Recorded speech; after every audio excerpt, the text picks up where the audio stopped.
Hey class, welcome to chapter 15, section 5, ending the war. Let's wrap this thing up.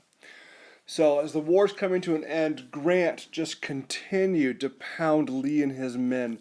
Grant was so well equipped with men and supplies. Remember all of those advantages that we talked about early on about how the industry, the factories were in the north, how the north had so many more people, these immigrants coming in, people able and willing to fight. The north's advantages outweighed the south's advantages of having greater military minds. And so, despite the North, that's right, the North, taking on heavy casualties, it didn't matter. They had so many men to replace the guys that were dying. And they just kept pounding Lee, and he just didn't have the men to keep up. And the Confederate Army was finally forced to retreat. And then finally, General Sheridan came up, blocked the Confederate armies led by Johnston and Lee. Grant is there. Lee attempted to make one final stand at the Appomattox Courthouse in Virginia, and that final stand failed. And General Robert E. Lee, pictured here talking to Grant in the Appomattox Courthouse, is forced to surrender. The South surrenders April 9th, 1865, 4 years to the month that the war began. Just to give you a quick visual again of where that took place, here is Appomattox in southern Virginia.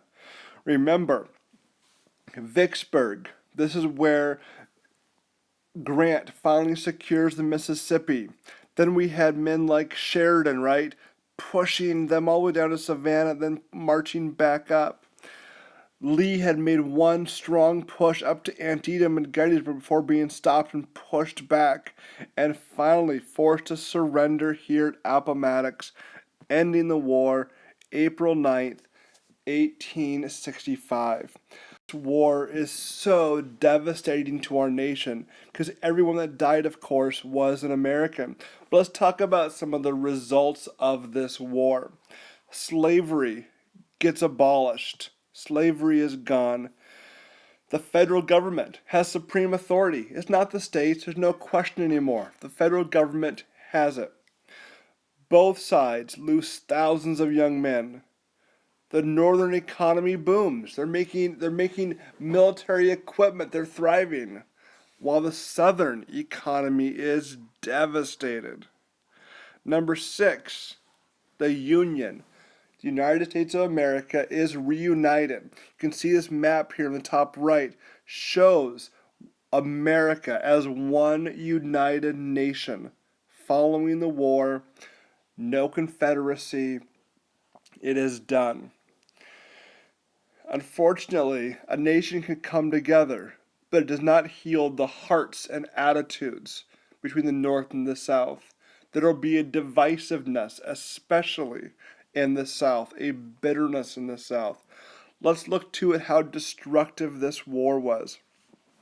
Here are total deaths. Over 350,000 northern deaths. About 250 southern deaths. So we're well over 600,000 people died.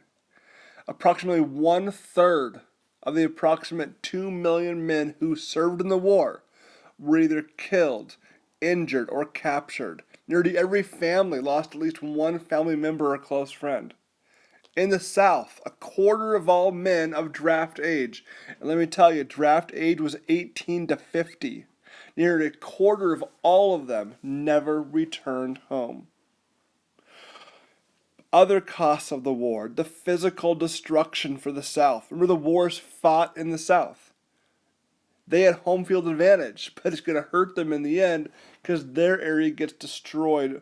Railroads, roads, farms, industrial plants, the ones they had, get crushed. The North's going to spend $6.2 billion, the South $2.1 billion, and major inflation. Inflation is the cost that goods go up. 80% in the North, 9 1,000% rate in the South. We'll talk about that in class because those numbers are staggering. But of course, the hardest numbers to swallow are the number of human lives lost in this war. The war ends April 9th, 1865. And of course, in a very, very sad state of affairs, 5 days later, April 4th, 1865, President Lincoln gets assassinated. It is Good Friday, and Lincoln goes to the theater with his wife. This is his press secretary at Ford's Theater. It's a couple blocks from the White House. While at Ford's Theater, John Wilkes Booth, a familiar face around the theater, he was an actor, but he was a Confederate sympathizer. It was not strange to see him there. He snuck up behind the theater, appeared at the president's booth, came inside, shot Lincoln at near point blank range. This is where the theater booth where Lincoln sat looked like back then and how it looks today. This was the president's booth, which is why it was established the way it was. Lincoln was rushed out of there and brought across the street to the Peterson house, a house owned by a family.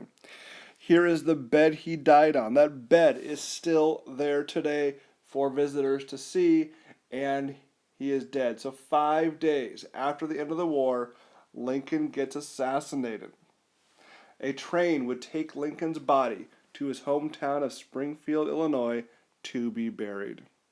John Wilkes Booth would, of course, get hung for his actions.